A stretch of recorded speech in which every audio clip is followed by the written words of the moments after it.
What up? What up? What up? It's your man, Mr. Controversy. Did you miss me? I'm back inside the 3-Point Conversion Sports Lounge with my guy, Mace. What up, dog? Wednesday, baby. Wednesday. Let's go. Hump day, man. How you feeling, dog? I'm always good on Wednesday because we one day closer to college football, NFL football, then Friday night lights, and then college football on Saturday, then NFL on Sunday. But Wednesday is just that good. That's the anticipation day. So yeah, I'm up. I'm ready. I'm with you on that, dog. Yeah, every time you got the chance to watch football, man, it's a good feeling, man. That's how I used to go through my days, man.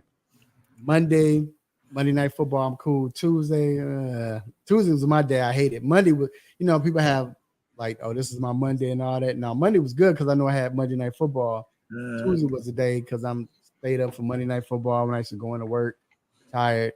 Wednesday, like you said, you got one more day. When you got Thursday, you straight football. Friday football. Then it's the weekend. You got Saturday. Then Sunday, you start out. So yeah, it's just. I'm with you, dog. I'm with you, man. Hey, man. Welcome to everybody else, man, who's watching the show. Hope you all are having a great week.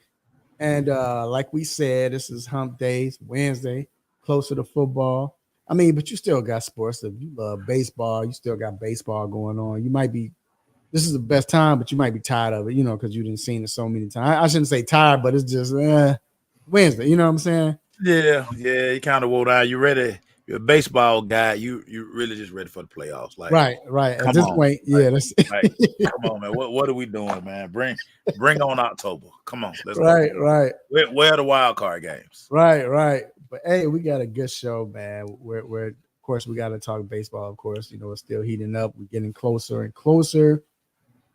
Also, we are talking, man, college football. Another interesting week in college football. Yeah, it was a very interesting week in college football. I got to tell you about the Georgia game, man. When I was flying out, I'll get to it. We'll talk about it then. But then we gotta talk Heisman watch. I know it's only 2 weeks for certain. Yeah, week 4. It's conference play time. Still got to talk it, man. Some people stepping out and everything. Then we got NFL football. We saw the Falcons come back with a big win on Monday night. And you got a lot of decisions with some teams. Speaking Pittsburgh, man, what's going to happen with that situation? And, you got teams with bad losses. We're going to get into all of that. We got Dr. Fowler coming in with our injury report. So if you're a fantasy guy, he's going to tell you, I play him or don't play him, don't count on him or what have you. If it's your favorite team, you'll know what's going on with your players on your team. And then we got, as we talked about before, baseball. We got to do Stop It segment, what's on our mind. We got to do all that, man. So, hey, let your family and friends know to listen to the show live. Just go to the 3-Point Conversion Facebook page and the 3-Point Conversion YouTube channel. We're live. People probably sharing it from there as well. And, hey, man, time to get to these quick hits, y'all. Let's get it. And first off, we got to talk which I thought was interesting. It makes sense, but it's interesting. The Kansas City Chiefs go ahead and they sign Kareem Hunt, to come play for them. And I'm gonna tell you why I thought this was interesting, because the fact that we saw what happened last time, and I understand Kareem. Kareem, like, he messed up. It was his fault. You can't get mad at Kansas City for letting you go. And I think he had mentioned beforehand. Didn't he come back with Kansas City before? Yeah. And so he always wanted to play, and he's back there again. Get a chance to get a Super Bowl. This is a perfect chance. And just think, dog, and I'll let you go, but it was the year before. Just think, the year before Mahomes took over, Kareem Hunt was Rookie of the Year, Offensive Rookie of the Year. Yeah. And you saw like, they got them jokers a player. And now all of a sudden, he gets in trouble, man, when situation, in the hotel, whatever. But just think if he would have stayed there, took no time off. Yeah. I like Pacheco. Pacheco run hard, but Pacheco's not a game changer like Kareem was. Right. Right. So just to think about that would have been even more scary to have those two in the backfield as far as Kareem and Mahomes. But go ahead, what's your take on it? I mean, Andy Reid, he proves time and time again he's gonna go back and get his guys. He went back and got McCole. He just went back and got Kareem. He went back and got Juju Smith-Schuster. He's a guy, if you know his system, he already understands you. You hadn't done wrong by Andy. Andy's gonna bring you back because you understand what it's like to play for Andy Reid. You understand what it's like to be in his system. He doesn't really have the time, especially with the season already rolled, you're trying to be teaching guys everything. Like, you got the basics down, we're going to add and we're going to start doing things from here at this point. So I'm not shocked that he would reach out to a guy that played for him. So, I mean, good move. What kind of shape is Kareem Hunt in? I mean, has he been working out? Yeah, probably not. He's a guy that his weight really fluctuates. So, I mean, he probably about 245 right now. He probably ain't been missing no meals, so he's gonna have to get in game shape. He's got to get used to getting hit again. So, I mean, we might not see Kareem for about 2 weeks, 2-3 weeks. They'll probably run him into shape, suicides, off to the side, getting extra run. He'll be getting reps, mental reps. They'll probably be doing mirror drills. Like, he'll probably be 15 yards behind the play. He'll hear the play. He'll run the play as they're actually doing it. He'll just be 15 yards behind the team. So, Andy Reid always going to bring his guys back and say, if you've done right by Andy and you're looking for a job, he's probably going to bring you back in. So, I like the move. Not surprised by it at all. I wouldn't have been surprised. He would have tried to get McNabb when he went first going to Kansas City if McNabb was still playing. So that's just yeah, he's gonna get his players. Who gonna get his dudes. Who does mind you? That's like a Buddy Ryan. Buddy Ryan always had his players always follow him no matter where whether he was a head coach or defensive coordinator. Right. Wilbur Marshall, Seth Joyner, like all of them followed wherever he went to. So right. So shout out to that. Moving on, the WNBA announced today that the newest home for a WNBA team is going to be Portland, and they will start 2026. Portland, this is the first year they've had a team, right? I don't think. Yeah. What you think about that, Mace? I was shocked. I was shocked. Me too. I'm not even gonna lie. Portland, I know you're trying to get some West Coast traction, but Portland. Right. I honestly thought they would do a team more East Coast, Midwest, going all the way up top, the Pacific Northwest. Shocked me. I'm not even gonna lie. But I mean, this shows you that the growth of the W. They're probably like, hey, these flights, we've gotten better with the flights to travel. More revenue by the time they get going. Revenue would be up even more.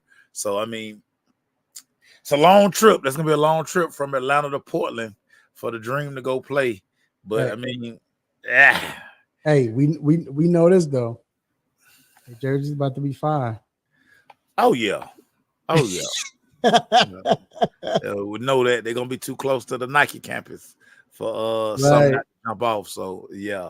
Yeah, surprised they picked Portland. Yeah. Because I'm thinking maybe I still don't understand why they wouldn't come back to Charlotte. Because believe it or not, even though it's Charlotte, you think Charlotte is it's not. That state is still it's a basketball state. You know what I'm saying? Yeah, it is. I could see even if they got Houston like that. To me, that's the place where I would think they would have went first. Right. Houston, So, but we'll see though. But like I said, Jersey's gonna be fire though. Definitely, they're definitely gonna win like the gear. The gear wars. They're gonna win. Their uniforms gonna be sick, and I'm pretty sure They're gonna be knocking on Phil Knight door like, all right, buddy, what you got for us? Right. Even if you give us some of that Oregon throwaway stuff, what you got for us? Let's go. Let's go. All right, so I'm gonna put this as a hot topic as well, man. But we got to talk about this, Mace, because I felt a certain way. I feel a certain way about this too. Me personally, I try not to do it. It comes out. So Deion made a statement, lately, and Deion, they've been talking about it all over sports. As far as Deion saying that it shouldn't be where, some media out there and they're really what's the word he used? The word he used was they are attacking college players and it needs to stop. Yeah. So what he used, attacking. And I know who he was talking about. Let's keep a buck. But what's his name? ESPN. Paul Firebomb or whatever his name is. Yeah, Firebomb, yeah. Yeah. It was towards him because he's been doing some other media people's been doing that, but he used the word attacking. He didn't say criticize. He said attacking. Well, what do you feel about this? I always think that Deion truly needs like needs a PR team. Because a lot of times he missed. And right here, he missed simply because he gives so much access to his program. His quarterback, his son, gives so much access. It's always camera roll, so we get to see so much of what they do. You don't see the kids at Georgia. You don't see the kids at Ohio State. Kids getting money everywhere. And nobody is attacking and criticizing those kids. I think Deion just always looks at like, y'all always coming for me. Y'all always coming for me. Well, again, you give everybody so much. And this is why I continue to say this. Limit the access, Deion. Tell Shador, hey, tell Shiloh, hey, put the phones down. Because Travis don't get nowhere near the hate that those guys get, because Travis understands that I don't always have to be in front of the camera. All Travis do is play football and go home. He get on TikTok, he do them goofy dances, but we don't know how many cars Travis got. We've heard about his house, but he doesn't give us the 24/7 access that a Shiloh gives, that Bucky, Deion Jr., his well-off media, and it always focuses on Deion. Like, we're in Deion's office every day. We're in the coach's office every day. You feel like Shador. You just truly feel like it. But again, it's so many other college kids that are getting just as much money. Not as much money, but they're getting Arch Manning. Arch Manning is probably the most popular non-starting quarterback in all of college football. But we don't know everything that's going on in his life. So I think when Deion says, I think Deion just feels like a lot of time, well, y'all attacking me and y'all attacking my kids. But y'all give us so much, Deion. Like, sometimes we don't have to know. Like, I don't have to know Shador traded this truck to get this. I don't need to know about the, $200,000 he spent on the watch. And when you say the media is attacking you, again, they can't attack what they don't know. Right. They can't attack what they don't see. And I know for a fact at Georgia, one of the things Kirby is adamant about his kids, watch what you post. I should know.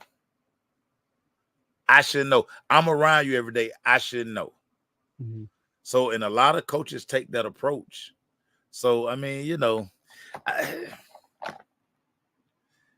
didn't like when Deion said, Deion takes everything so personal. Yeah. And I think that's like his biggest problem. I think also his thing is like he takes it personal, and he says college kids, but of course he's talking about Colorado. Yeah. And everything you just said fits into, the reason why if it happens, it happens. Now you have some people, some media folks that don't like Deion. Yeah. Or and not even don't like Deion, because a lot of folks at some point they didn't like Deion in NFL or whatever. But honestly, after the NFL, just being on camera, I'm saying, not personally, but on camera, Deion's a likable guy. Here's the problem where they don't like Deion, because he's changed the altitude of college football now. College football was always, like you stated, it was a program thing. Yeah, you might have certain stars, but it was never bigger than the team. Right. It was, this is how we play. We're a team. Yes, you're a star, but still we're a team. We follow a certain, like, to me, college football mystique reminds me of baseball. It's probably the closest thing to baseball, where it's so traditional. You know what I'm saying? Where they want it to be traditional. Everybody holding the four up when it's fourth quarter. You have your coaches at one point coaches stand out more than the players. That's the tradition of college football. Deion came in, he kind of changed that. Why? Because he had all the celebrities want to come show up to the game, and he's allowing them to. His son plays for him. Then, like you said, his son is talking all this, and son knows Tom Brady. He drives his car. He does, like, everything that Colorado is doing is totally against, or totally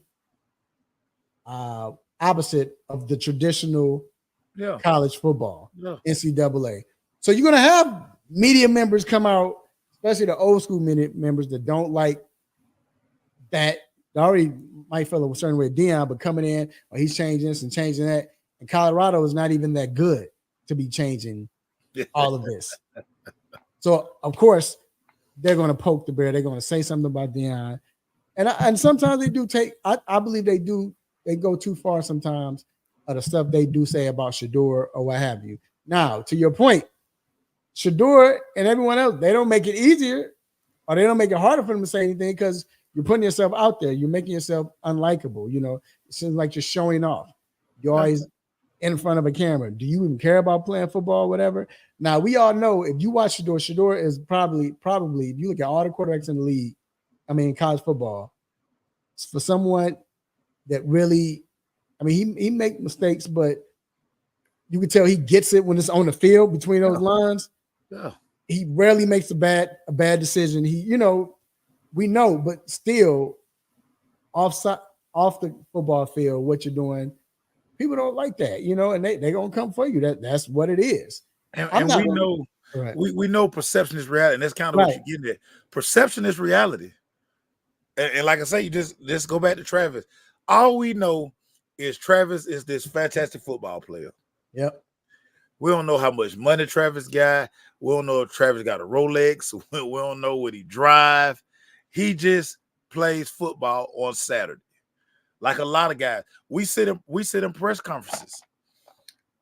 The Eric Singleton Jr., the wide receiver at Georgia Tech, he got a whole Corvette deal. Mm-hmm. Nobody talks about it because he don't talk about it. He's not putting it out there. Again, so many guys are getting to the money. Right. But again, it's not always in our face.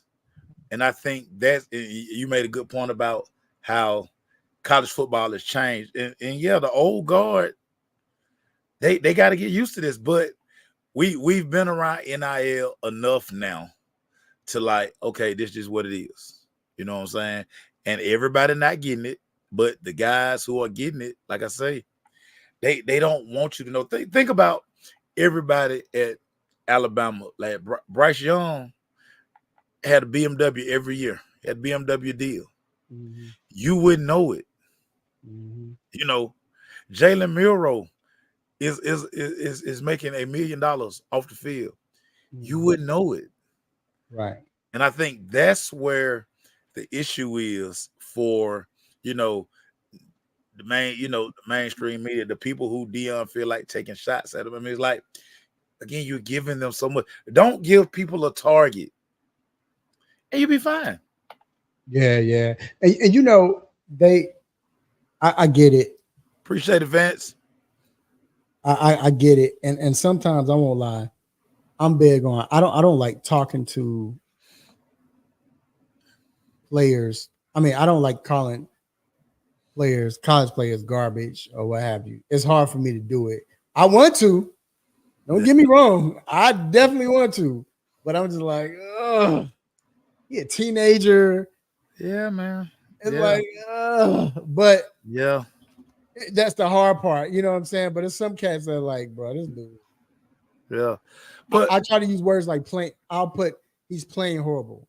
But see, I always wonder, and I asked my nephew this who plays for the Rams, asked my little cousin this who's at NC State, now he's at Maryland. I just asked college, I even asked high school kids a lot of times. How crazy is it that immediately after a game, you can pick up your phone and you got instant feedback on how you play, right? Good or bad. Like, now that has to affect you, because I'm just thinking, like, we dreaded Monday meet film session with your coach on, especially if you made a mistake. But imagine the world has access to you. Mm-hmm. And like I say, don't drop a game. Imagine what Saquon Barkley mentions were. Right.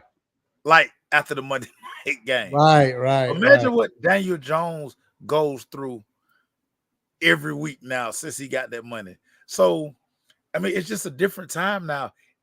Everybody's a reporter. Everybody's a critic. But they get it in real time. They don't have to wait till Monday. You know right now, hey, you suck. You were terrible. Like imagine DJ ULA, whatever is how you say it last night. ULA, yeah, whatever. Yeah, imagine his Instagram, his Twitter, and his Facebook or whatever he got. He probably deactivated all this stuff. Right. And you get it where people be blocking, you can't tag them on stuff and all that. Yeah. It makes sense, man. And grown men be doing that. Dude. College folks. So it's what it is. It's what it is. So again, going back to what Dion was saying, his thing is more of when the media is attacking players, the media is doing that, what have you. So like I understand it, but it's like, yeah, Dion, but this is it. Like you stated, bro, they put themselves out there like that. Yeah, stay all out the videos. As the great Suge Knight said, stop being all in the video. Yeah, no, it's something, man, to see that is like that. And like I said, oh boy, Fireball, I don't like the way he go at it because he's so malicious with it. But he a shock jock like this. That has become his niche. Yep. Mm-hmm. Like you know that's what he gonna do. Yep. You that's know true. it. That's so true. It's like, why? I wouldn't even let that bother me. Like, one, I don't even watch Fireball, but I read stuff or something like, man, look with Fireball. I'm like, but again, that's what he do. Like, that's how he stays relevant, by taking shots at everybody. Let me ask you a question. Do you think that Skip was the one that created all of this?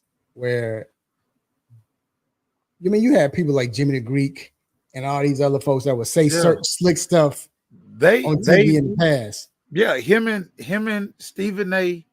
They created this argumentative platform that we have now.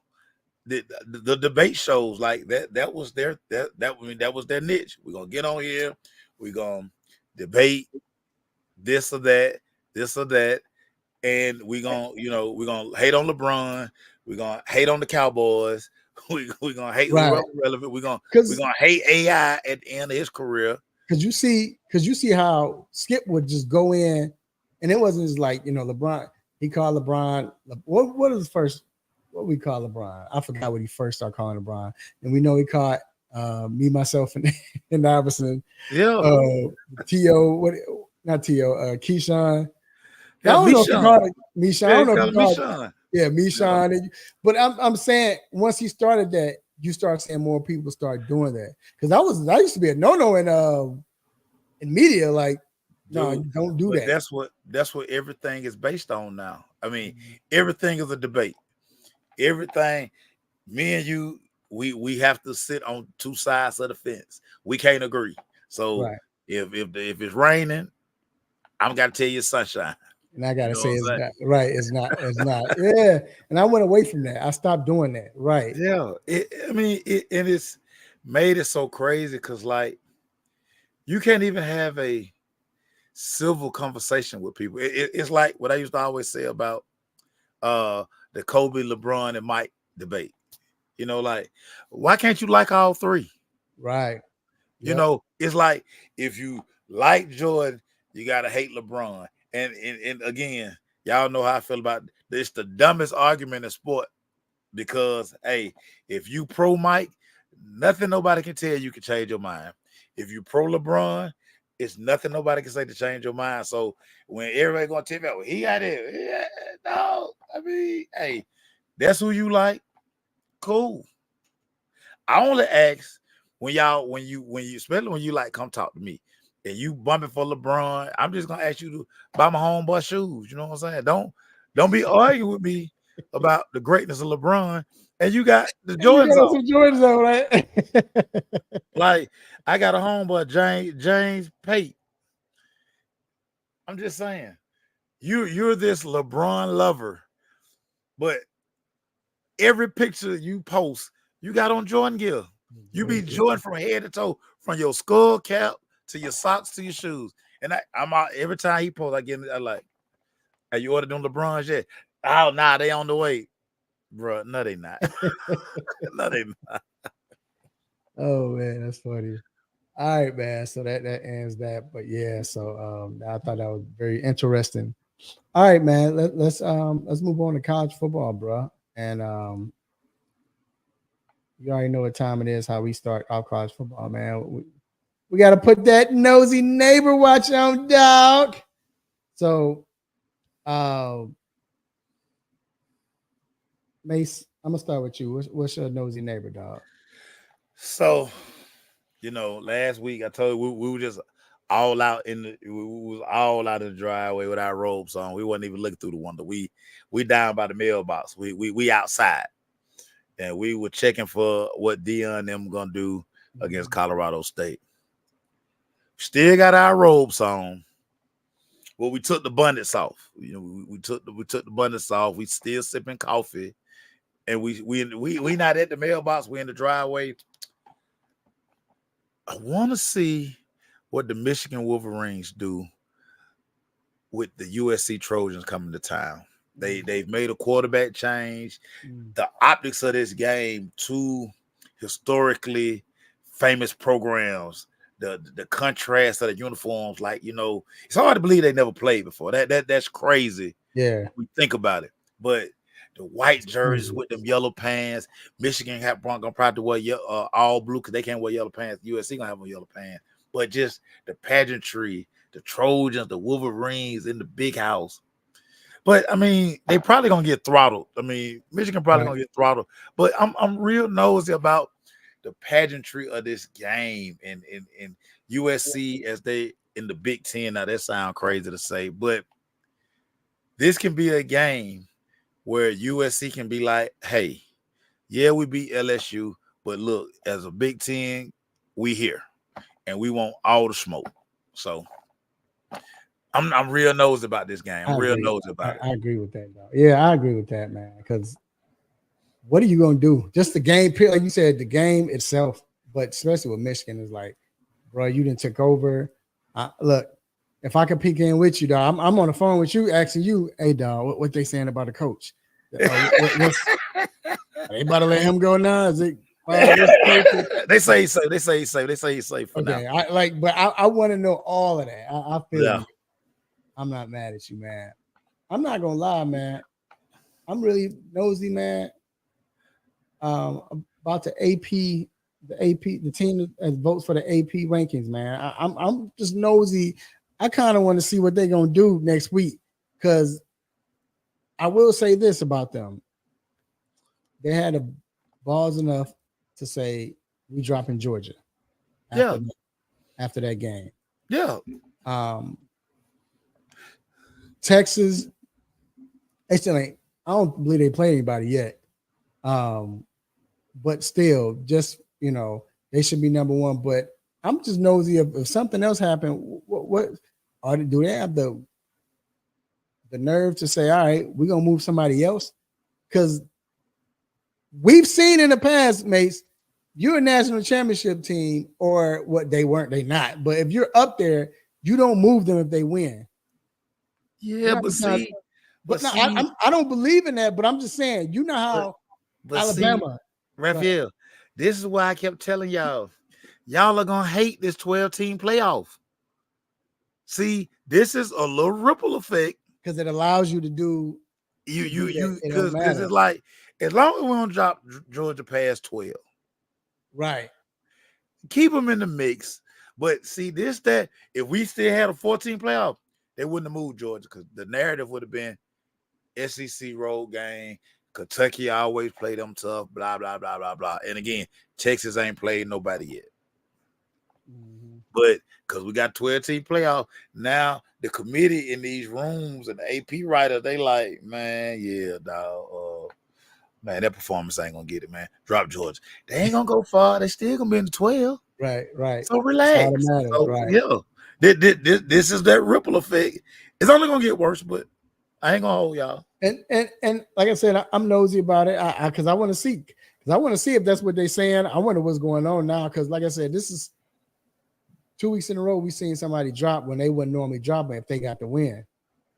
They got the win, but we're seeing it. But like you said, that's that ripple effect. That's that we can do it now. We won't get in trouble for it. Nobody won't get mad because they're still in the mix. So yeah, bro. But that's my nosy neighbor, man. Like I said, I didn't call people. I told them, hey, man, put the phone by the door. I just want to hear what they're saying. Look, hey, Macy, my boy doing this. Let me. I'm over there. He doing this too. Hey, I'm being nosy, dog. Like, yeah. So I just want to see what they're talking about and how those conversations are going, man. But stick with college football. So we spoke about it. Just spoke about Georgia dropping. Like I said, man, I was on my way to Philly and Saturday night, and they had a game on, at the airport, and I'm waiting for the plane to get here, and I just look, and sure enough, I see Georgia. I was on the plane, and I turned the game on because my neighbor had a game on. I'm what movie I'm about to watch? What game he watching? Georgia, Kentucky. 6-3 or 3-3. Bro, third quarter, I'm like, no. So we've seen first it was Alabama against South Florida. Now we see Georgia against Kentucky. Yes, it's Kentucky, but yes, still not no 3-3 in the third quarter.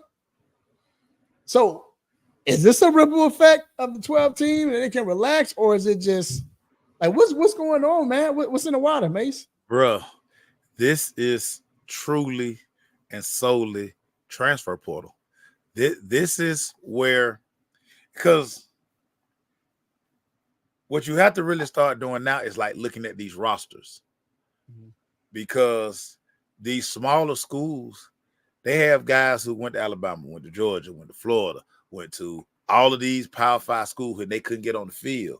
And whether they transfer down or they just transfer to another school where they can walk right in and play. These are kids that contributed at Alabama, contributed at Georgia, contributed throughout the SEC and the ACC. So they're landing at these schools, and it's immediate depth. And it's funny, right after I got out of coaching high school football, and when I used to have to go out and just do all these recruiting seminars, and I would tell parents, high school parents, that high school kids are in trouble because coaches are going to start recruiting out of the portal because you're getting a kid in the portal that's already developed. So you don't have to. You can plug. It's college free agency. I need a corner. I need a 6-foot corner, 200 pounds. It's 10 of them in the portal. Played at Auburn, played at Miami, played at wherever. I plug him into UCF. I plug him into any MAC school. Bruh, whoever we playing out, we competing. Right. You grown, he grown. You probably got a 18-year-old hotshot freshman. This a 21-year-old red shirt junior who done been through some wars, and he gonna put his hands on your hot freshman.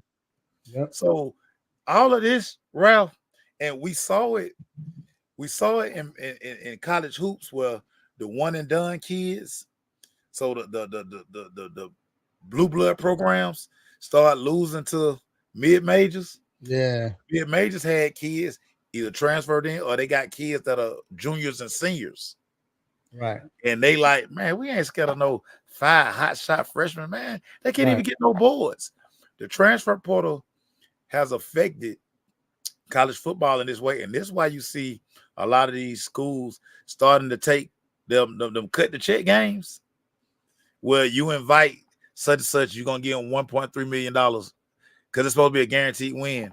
Well, teams are getting the check and the win, and you got ADs and chancellors at these schools like, oh, no, I might as well lose to Florida State.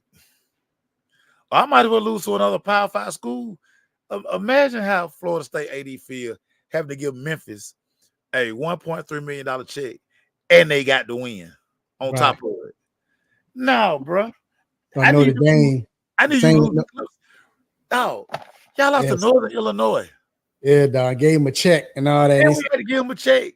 Man, we're gonna make that check bounce. Hey, don't cash that check, dog. Ain't nobody told y'all to come beat us. Y'all know y'all jobs supposed to come here and get drugged. Right. But do like Michigan State, hey, better go and invite Prairie View. They invite Prairie View. They ain't go call nobody from the MAC or the AAC. They're like, nah, let's go get Prairie View. Prairie View gonna appreciate their $1.2 million, and we're gonna put 60 points on them. Right. No, man, this is all transfer portal.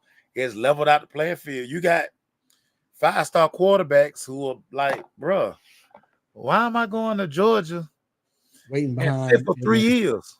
Right. I can play today. Right. It's crazy out here, dog. It's crazy. And I think this was the beauty, and it's finally starting to come into fruition of what they saw with the transfer portal. Because remember, for a while, it was the big teams were dominating, and and it was like, what's the point or what? But now it's finally starting to work. Parity, like the NFL, they wanted parity. Now you got the big three: Georgia, Ohio State. Alabama. They gonna out recruit everybody. They gonna out budget everybody. But after those schools, I mean, it's an even playing field. Even playing. I mean, look at Ole Miss. You might not want to play Ole Miss right now. No. Look at Tennessee. You might not want to play Tennessee right now. So, and these schools are adding transfer portal kids. Think about it. Ole Miss had their team, quarterback from USC. They got a receiver that was they got like 2 receivers that transferred in from other schools. Cam Ward in Miami. He come all the way from Washington State. In Miami, who struggled at quarterback the last 4 years. Now they look unbeatable now because they got a trigger man now. So transfer portal, baby. Transfer portal. Speaking of that, of Cam, Heisman watch, I should say. Oh yeah. Is he in your Heisman watch? Oh, he definitely my Heisman watch. He is definitely my Heisman watch. And you listen, it's time for them to get in that conference schedule. You can see the difference in play at Miami. It's a lot more stuff they can do offensively because he's a competent quarterback who can make all of the throws. So now the offensive coordinator can open up the playbook and start doing different things in their offense because they hadn't been able to do it with Van Dyke and some of them other overrated kids that they had at quarterback. Now you get Cam Ward. He's definitely on my Heisman watch list. Definitely. Yeah. I agree. Another person I have is running back out of Boise, Ashton Jeanty. Yeah. You know how you say his name? He's been balling. I know his smaller school, but oh yeah, I still he that joker 9 TDs, see second in rushing yards. So yeah, he's looking good. Yeah. Of course. So the top for you. Who's the top for you? So for me, the top guys, and they're gonna put up numbers, big numbers. So I like Jason Dart at Ole Miss. Yep. Lane Kiffin runs this wide open offense. He's gonna probably throw for 5,000 yards. He's gonna throw for 35, 40, 50 touchdowns probably in that offense. So Jason Dart is a guy, and if he get a couple of big wins in the SEC, you put him right there. Jalen Milroe. Jalen Milroe has turned into a one-man army, and the way they've turned him loose, he looks like a totally different quarterback in this system versus when he played for Saban. Right. You know, he Saban won't allow all they hit the corn and all to put the mask on, all the stuff that he's doing. And like I say, they like to cut the Nick Saban if he in the state. He was looking like, but for Jalen Milroe, it's unlocked something, and you can tell that they're comfortable with letting him throw it around, with him running it around. Like his numbers right now are crazy. And the big win they went and got in Wisconsin on Saturday, and he spearheaded like 5 or 6 scoring drives with his feet, with his arm. He's gonna be there because he's gonna be on TV so much. You know, it's like when it's funny you bring up Saban and how they unlocked Milroe, because same thing with Justin Fields. Not Justin Fields, but with Jalen Hurts. When Jalen Hurts went to Texas, yeah. Now all of a sudden, this guy's like, yeah, when he went to Oklahoma, yeah. I mean Oklahoma. I say Texas. Yeah. Sorry, Oklahoma. My bad. Because he went and got with a coach. When he went to, he got with your boy. He got with Lincoln Riley, and Riley came and we're gonna open it up. And it was like, I think after that, that's when you start seeing like, why wouldn't you go to Oklahoma for this? You know what I'm saying? Because Jalen wasn't even that tight. I knew he was special. You could tell he was, but he didn't look like that. Dude, they were like, man, he can't even throw. Like he goes to Oklahoma one year, he becomes a second round pick. While he was at Alabama, he can't throw, man. He gonna be a running back. Put him at running back. Yep. Do you have whatchamacallit? See, I have. So I have everybody you said, Dart, especially Dart. I still have Travis in there, man. I'm gonna tell you why. If you don't get burnt out, but as of right now, because he's getting these yards, receiving yards, and everything, but yet still he's been very impactful on the defensive end. Yeah. And I don't believe, I'm trying to think. Yeah, we didn't see it like this. Okay. And you remember the last person that got it like this, and he even played offense like Travis. Yeah. Was Charles Woodson. Yeah. But you saw Charles Woodson, and he was just, he was that great on defense, but still offensively he was making certain plays. Right. I don't know if Travis could finish out the year like this, but still, just for the simple fact that, I mean, you're able to dominate offensively, then defensively, they're not throwing your way. And when they throw your way, because that interception was sick. Yeah, he got that was a grown man's interception. He's a freak. He's a kid that you almost have to, if he stays healthy and continues how he's going, you'll definitely have to invite him to New York. Like you want to, but I'm always, because this has become such a quarterback award. Right. I recognize a guy like that, and one of these quarterbacks. See, all the quarterbacks will have to like just be bad and just have like a crazy loss. You're like, he can't win the Heisman. Like, so for me, my dark horse, and he's gaining steam and momentum.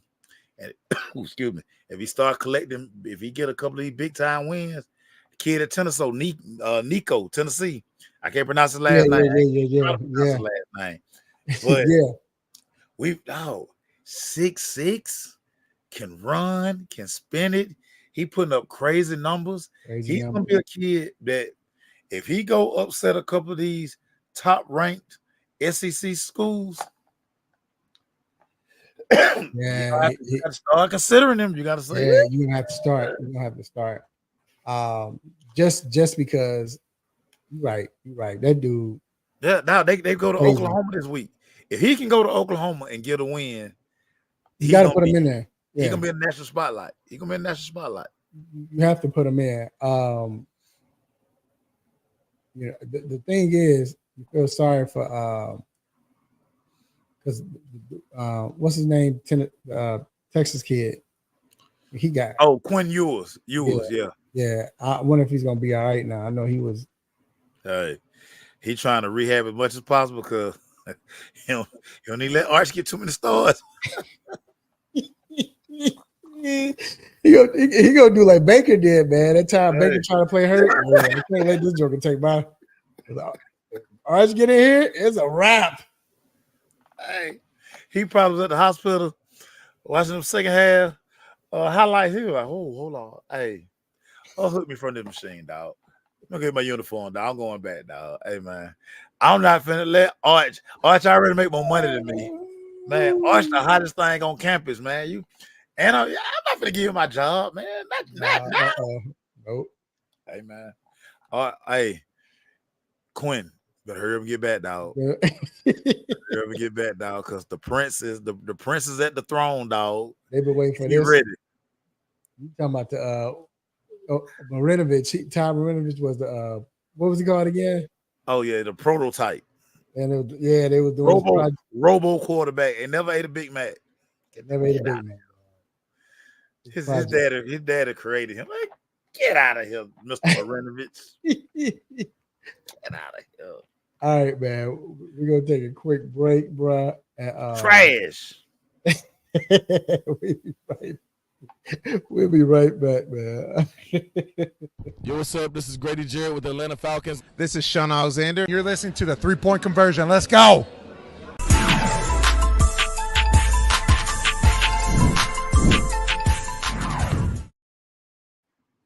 All right, man.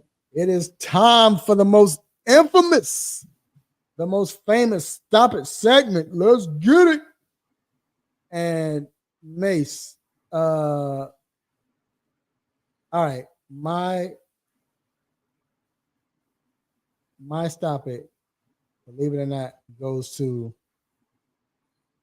Kansas City for what they said when they drafted. When they signed Kareem Hunt. I guess somebody asked him a question, but they said, well, Kareem Hunt is all grown up right now. He's grown up since then. So, of course we want him. Stop it. So I'm going to tell you why I give him a stop it for that. Nah, dog. If he didn't grow up, you was going to get him anyway because y'all hurting that running back. Period. All that BS. It's 8 years from now since that happened. You talking about he grew up. What? You say that after 2 or 3 years. This is 8 years. This joker 35 years old. You talking about he grew up. What was he supposed to do? Like, come on, man. Like, I hate when they be trying to get him. If I was Kareem Hunt, that would have made me mad. So that's why y'all signed me, dog. That's it. Again, man, PR, man. People need to go to PR school. Eh? All the things you can say about the man. That's what they were gonna say. Man. That's what you're gonna say, dog. Yeah, give him a stop it one more time. Stop it. Yeah. Because to me, all you had to say was that's not an issue right now. Just say that. We don't want to talk about that. That was in the past. That's not him. Well, he's all grown up, so he's grown up from that situation. That come on, dog. I hate when people. That's my stop it, man. Go ahead. What's your stop it, mate?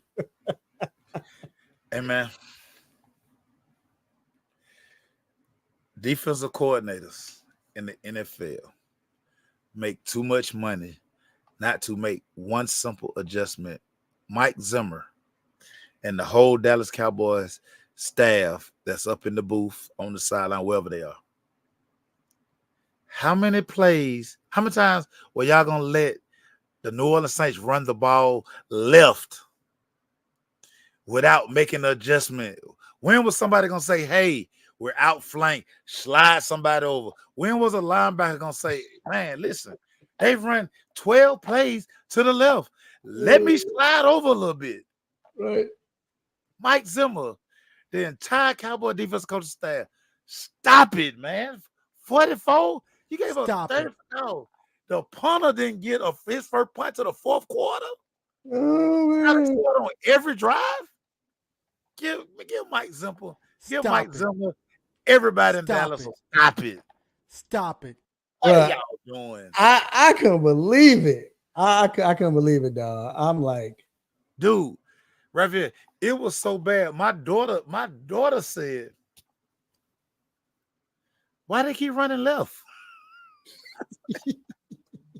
That's what I want to know. You think after 2 drives, somebody be like, Alvin Kamara got 2 drives, 130 yards already. Somebody should have been like, something going on the right side of our defense, because they're running left every play, whether it's a screen, whether it's a bootleg pass. Everything was to the damn left. Yeah, dog. And then halftime, you go in, cool out. You got the freaking Surface Pro over there. The Saints come out in the second half. They still running left. Stop it. Stop it. Oh, man. Stop Jesus. Stop it. So look, let's try. I want to transition to the Falcons in that division. Big win. Gigantic win. Real quick, how did you enjoy the link? Oh man, it was nice, bro. Hey man, so Philly dope. I got family up there. Philly dope. Philly is dope. Shout out to Broad Street, man. Shout out to Broad Street. I'm gonna say this though. Well, first let me say, so I gotta go back. I don't eat beef now, but I think I'm about to switch back. I know I sound fat, but that's on my bucket list to get a Philly cheesesteak. I was like, yo, I just can't be here. I didn't prepare myself. I wasn't taking a chance, but that junk looked good. I had chicken cheese, bro. And real quick, Geno's not the only people that sell Phillies in Philadelphia. Y'all that's the tourist. Yeah, I almost got cussed out. I mean, they was talking about brought up Geno's. They about to cuss me out. Well, that's a tourist place. They ain't no real. They say you don't put no cheese whiz on your cheesesteak. People in Philly do not eat at Geno's. Shout out to this place called Chubby's. I went to this place called Chubby's. Yeah. And the funny thing was, they don't want customers, dog. This is what they told us. I went in there, dog. How long was it going to take for us to eat, order something? She said, waitress said it'd be an hour and 45 minutes wait time to order. We like, we're just sitting, go eat. And so we ordered the food and we asked how long it's going to take. Lady said about an hour and 45 minutes. Still going to be an hour and 45 minutes you eat here. We like, forget it. The game was on, whatever. We're going to eat. Bruh, we ordered our food. I kid you not. Our food came out in less than 10 minutes, like 8 minutes. We like, I thought y'all said it was going to be an hour and 45. She just smiled. Like, but y'all don't even want, Philly so bad, dog. They don't even want business. They don't want customers coming in. It was, but if food was good. Rudest city. And see, I tell people this all the time. You have to really be in Philly to understand. Like once you're there, then you understand why their fans are so fanatical. Because it's such a just a grimy, hard working, like, bro. That's why they don't accept mediocre play, because like, dog, everything in Philly is a grind. Everything in Philadelphia is a grind. Yeah, man. And that's why they love AI so much. Right. Yep. Because it's like, yeah, he don't do this, but you knew he was gonna give you his best for 48 minutes. So dog, Philadelphia fans do not play the radio. I can see that. Then them jokers think stop signs are overrated. So Boy, we was in an Uber, and that joker just went straight through the stop. Hey, dog, you ain't gonna stop for the stop sign? Like, He want to get jacked. right.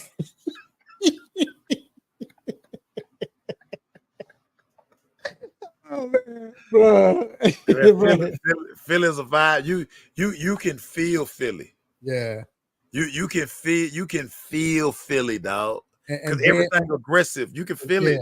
And honestly, being from Chicago and to living down here in Atlanta, but to go back, of course, it's not like Chicago as far as them. It's two different cities, but you get that feeling again. Like you said, you got to watch it back. Everybody respects the reals. No fake out there. Nobody's being fake. Nobody's, bro. Even in the press box, we in the press box. You hear the fans yelling. I mean, you can hear it. They cussing out Nick Sirianni, and it was just so funny. It was like they don't care, dog. Again, this is the city that booed Santa Claus and threw batteries at him. Right. Stop it. Right, no, yeah. It was cool, man. It was cool. Like I said, I enjoyed it. I'd definitely go back. But and shout out to the Hoagies, dog. Bro. Anyway, I thought but the game though, man. So this is where the game was lost. The game was lost, and I know it's people gonna say, "Oh, so much time now," but the game was lost.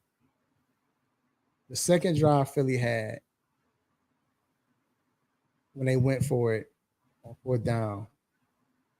It was like 4th and 4. You at the 8-yard line. What you doing, dog? What you doing? Kick the field goal.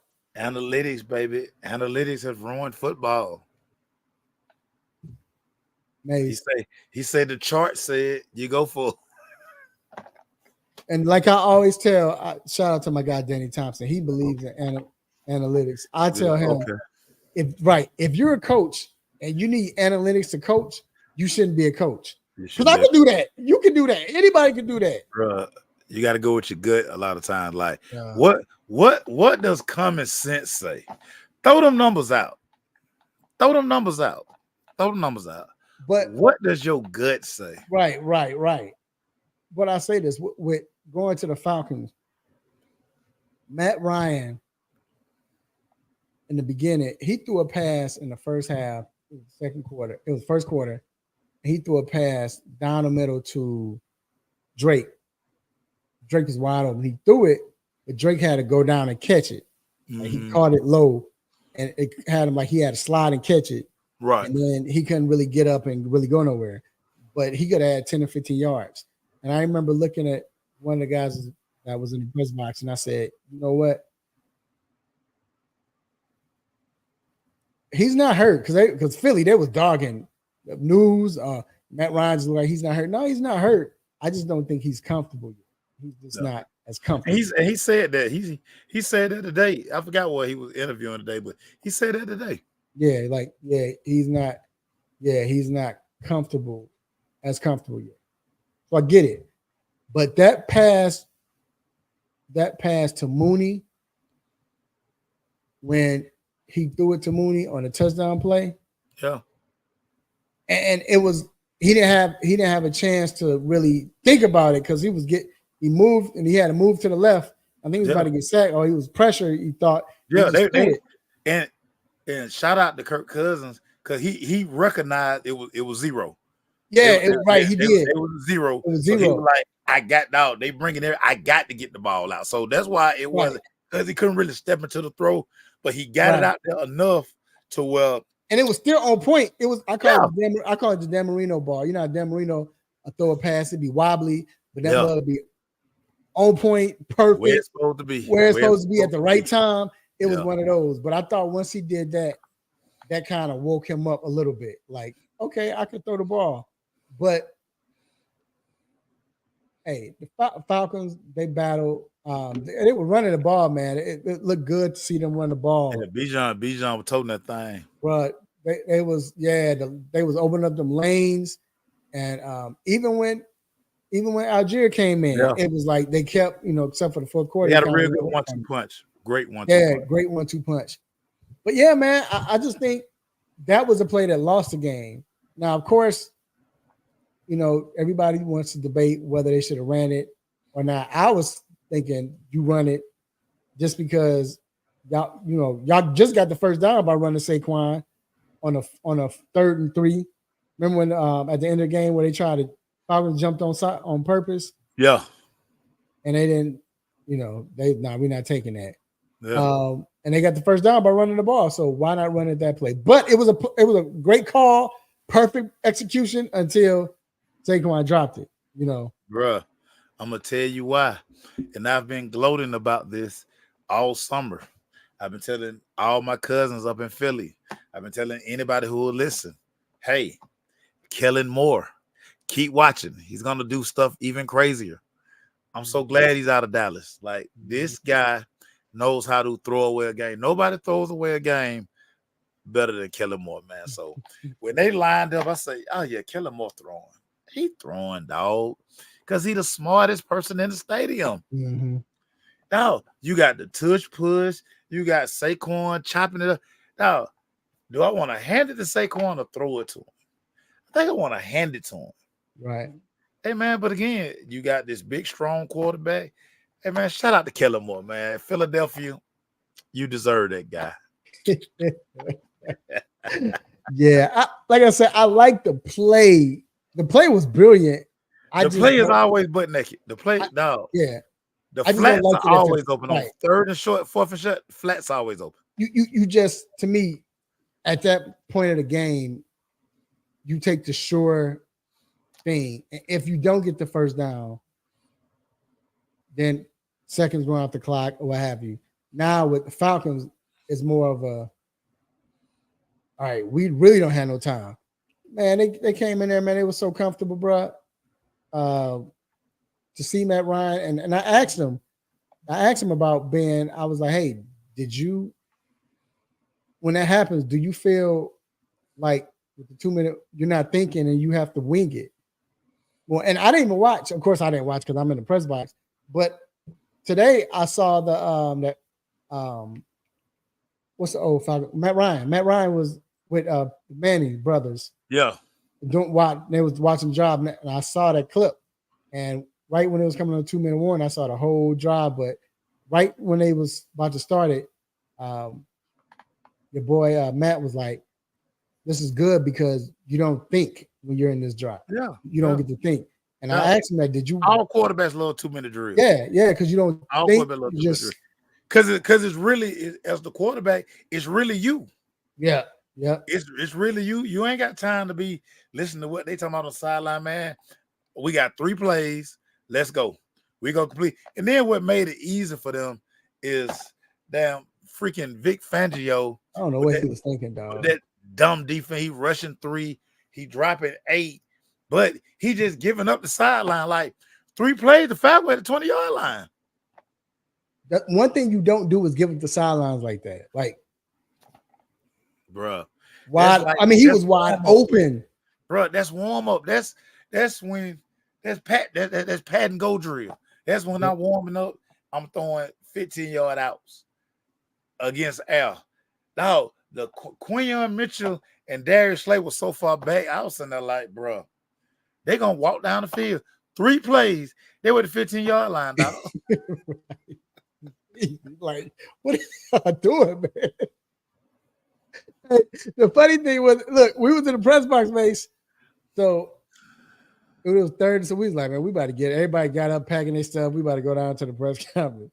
And when they dropped the 4th down, dropped the pass on 3rd down, we was like, keep field goal. Mug still like standing up, like, no, we gonna do the first play to Kyle Pitts. Like, people like whatever. They threw that play to Mooney. You start seeing Mug sit down. It's like it was like, man, come on, man. Too easy, dog. Vic Fangio, but that's just Vic Fangio defense. That's that. He don't really like the blitz. He gonna play that. Nope. He gonna play that high cover 2. He play a lot of 4. But now you got your corners like way off. Like, man, bro, that's a quarterback dream in 2-minute drill. Yep. So, what do you think? And I love the notion that they all, especially Raheem Morris, they all were like, Yeah, this win. This one win. After tonight, we on to the next game. Like, do you think this is a game that can, spark something? And he was like, "We're not worried about that. It's not about that. This game is going to be totally different from next week's game." Oh, bro, it gives them super confidence because, Right. and especially the way they won the game Yeah. on the road. They knew, and that's why Terry was so excited post game in the tunnel, everything. They couldn't come back to Atlanta 0-2. Wait, y'all saw the post? Y'all saw them in the tunnel? Yeah, they showed Terry in the tunnel, giving everybody doubt. That's right. So Yeah. so we didn't know. So as they was coming in, they were coming in to us. We was over there. They was dapping us up. Yeah. Terry, all of them dapping up. Yeah. Okay. I didn't know that. Because the Right. vibe leaving the dome after week 1, same old Falcons. This was a dumb hire. Kirk Cousins looks terrible. $100 million wasted. We in the pistol the whole game. So you could tell they heard the noise because Kirk Cousins on the center. They probably told Kurt all week, hey, bro, you got to stretch the limits of what you can do. Now, you have to be comfortable being uncomfortable. They knew they couldn't come back to Atlanta 0-2 with the Chiefs on the way, and then the Saints, who are playing very good football. Looking at 0-4 would have been a terrible thought for a new regime, new coach. You're saying you're letting Terry cook. Oh yeah, everybody else had Terry cooking. Well, he had been 0-2, and your quarterback. I mean, the offense still don't look like what everybody tried to tell us the offense was going to look like. But I mean, you're going to take the win, and now you play Kansas City. You have a lot more confidence at 1-1 versus 0-2 playing Kansas City on Sunday night. Yeah. And before we move on, even your boy, because when Raheem came to the presser, Raheem was drenched. He had a game. They gave him a game ball. You know what I'm saying? Then the fact that you saw, he's talking or whatever. When Kurt came in there, what's his name? Arthur Blank was in there. He wet and all of that. So celebrating that first win for Raheem. So I said, hey, Mr. Blank, how's it going? He said, hey man, he shook my hand, said, hey man, great win, whatever. I said, I see you kind of drenched. He was like, yeah, this is water. No, it'll be fine. I'm like, yeah, man, I had to get you. Yeah, it was just wet. Water was going on, but I'm okay. I was cracking up like, all right, but he was happy. Like everybody was happy coming. It's fun. I was right there when it was coming out the tunnel. Yeah, I was right there. I know we need that depot sponsor, right? But yeah, man. So, like I said, it was dope. It was dope to see. So, within that, and after that win, I want to go to another team in that division. And we heard some big news. Bryce Young getting benched. Yeah. I'm going to tell you, Mace, I don't like that. I'm going to tell you why. But I'm going to tell you the reason why I think he did it. I don't like it because this is a second-year player who played on a horrible team with a horrible franchise. But you come into a new team, new scheme, the players still not good. Right. Bryce is messing up. But I think the difference, what you saw with Arizona, with Atua, what you didn't see with what they're not doing in Carolina is they might have took Tua out within the game. Yeah. But we're not taking away your starting job. Because now if he's lacking confidence, you didn't shot that. You know what I'm saying? Like you can't come back to him. If you come back to him, why would you? I mean, his confidence is going to be gone. Yeah. I'm gonna tell you why they did it, and I like they did it Okay. because as a quarterback, he drowning, Right. and the one thing you don't want to do is just totally kill his confidence. So do you? So okay. So let me ask you this. So because I think I'm following you, because I don't like the fact that you tell somebody we're gonna take this kid out and put somebody else in. Hey, that's it.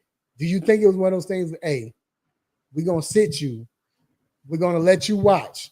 Yeah, So no, so you let him know that when you okay. it They no, did that. I'm with you. it's his job. It's his job. But sometimes you have to take a guy and just sit him down and say, look at this vet. Watch how this vet prepares. Watch how this vet watch film. Watch how the same situations that you're drowning in, sit and watch how he does, because plays are open. I'm telling you, plays are open. Mm-hmm. But because, and when you watch the all 22, he's just confused. Like, he don't know where to go with the ball. And you can tell that everything is racing in his mind. Right. He's who my one? Who my and in doing it, listen, the one thing you can't do playing quarterback, and once your quarterback does, and he does a terrible job of this, when the quarterback is looking down versus looking up, when he gonna get hit or where he's gonna get hit from, he's no He's good. gone. Yeah, he's no good. Right. No good. He looks down because he been getting he take licks. So in the event, sometimes when he do have a clean pocket, he don't know what to do.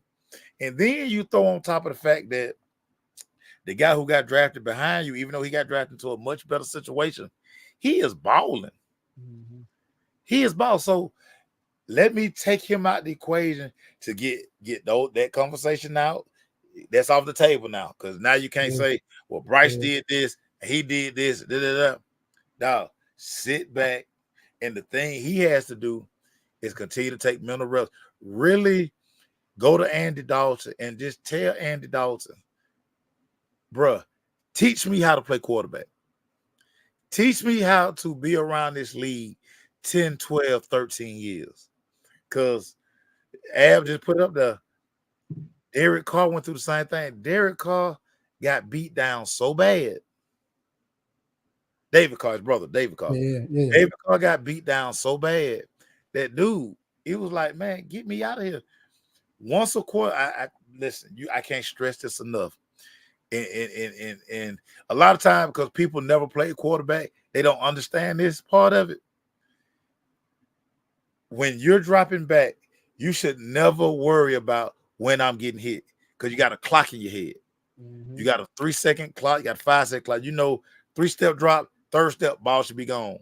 5-step, ball should be gone. Even if I take 5 and a hitch to get back up in the pocket to know where I'm going with the ball. He's not even doing that. No, he's not. Yeah. A couple times, Thielen like, and I know Thielen probably want to play, coach, get his ass. They draft Leggett. Leggett is open. He can't get him the ball. Yeah. Because he's so worried about the protection. Where am I now? I'm getting hit. Now I'm getting hit from this side. I'm getting, dude. You know what? Sometimes He get hit from the backside. Get hit thinking you got time, and you don't, and you can't feel it coming. Let somebody put their helmet in your back. He looking like how Stroud was looking during the preseason, his rookie year. Remember, you could tell like Stroud could. He was there, so it's like I'm with you, dog. Like I said, if he told him that, if he said, "Look, we're gonna bench you," but here's the thing, though, unless he was just on some BS, Bryce was like, "I'm shocked." Like when he found out, he was shocked. Like it. Well, he got to say that. He got to say that, because if he say he cool with it, everybody gonna say, "Oh man, don't want pick it." Now he has to say he's shocked. But he knew that was coming. Nah, he knew that was coming. So I agree. If and the thing is, I gotta trust that because Canales is the quarterback whisperer. Yeah. And so it had to be that. Dog, he can see it. Then look, Canales is like, too, hey dog, you ain't not my pick, and you want me to lose my job in the first? Because look, every other coach was in the last 4 coaches has been going after that first year or first stint. Yeah, because Tepper is the worst owner in all of football. Of course. Tepper is awful. So another quarterback, if you want to say, we don't know yet. I ain't gonna make it as dramatic as everybody's putting it. Kind of dramatic, but Tomlin keeps saying that Russell's not healthy yet. You know, Tomlin gonna tell you the truth. He's not healthy yet. He's all the way not healthy. Yeah. But if Justin Fields win this game against the 2-0 Chargers, are you saying we got to stick with Justin, or are you still saying no? Russ is our quarterback. Let's go with Russ. I'm saying you stick with Justin anyway. Justin just gives you more of a chance to win. Like, I hate to say this, Russ washed. He washed. Like, if you just really go back and watch the way Russ played last year, the things that made Russ special, he can't do those things no more. Extend the plays, just buy that extra 1 or 2 seconds for the receiver to run downfield. He can't do that no more. I mean, he just can't. He can't move the way young Russ, when Russ was cooking, when everybody about Russ cooking, he can't do those things. Turn around and go. He turned back around, but Justin can. And as each week go by, you can tell that these guys rock with Justin. You can tell. So I just look at how George Pickens responds to incomplete pass or overthrown ball. It's not attitude. It's not because he know, 1, Justin looking for me. 2, we're gonna keep working on this and we're gonna connect. They've been connecting. They've had some balls taken away. Yeah, bruh, he be over there turning over coolers. Like, now think about it. After the Falcon game. Now, George Pickens, I've known him since he played on Cam 7-on-17. As moody as he want to be, he's always been like a diva, super diva, because he's been the best since he was like 8.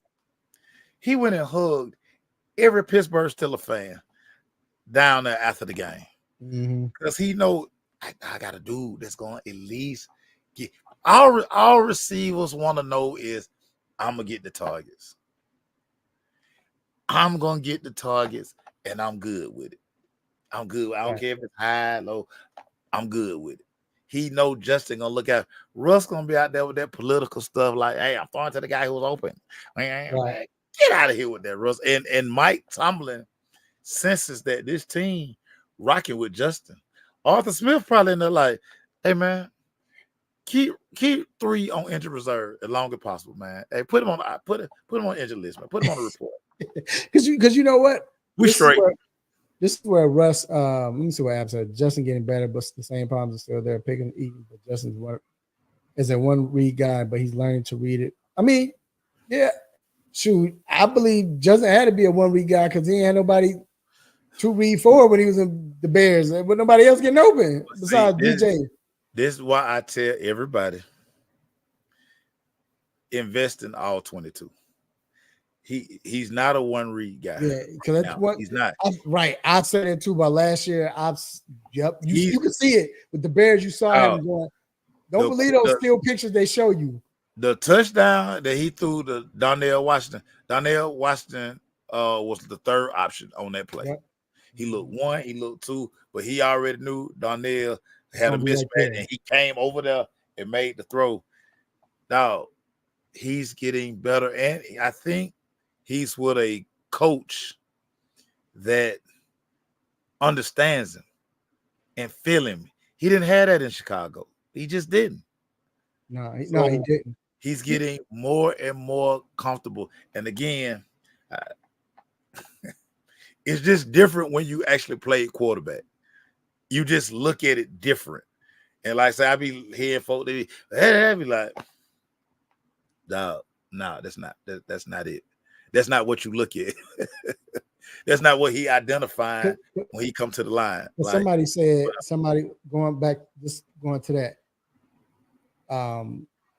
I was sitting next to Amir. Shout out to Amir, AR, you know, the guy with the dreads that be at the Hawks game, always be at Democratic stuff and all. It'll probably be in the White House soon asking questions. But you know, but Amir, he was asking me because shout out to Terrence Moore. Terrence Moore text Amir, was like, hey, remember that play when Falcons on the goal line in the second quarter, and it was 3rd and like 3 or whatever, 3rd and goal, and Kirk was looking, he got pressure and he threw it away.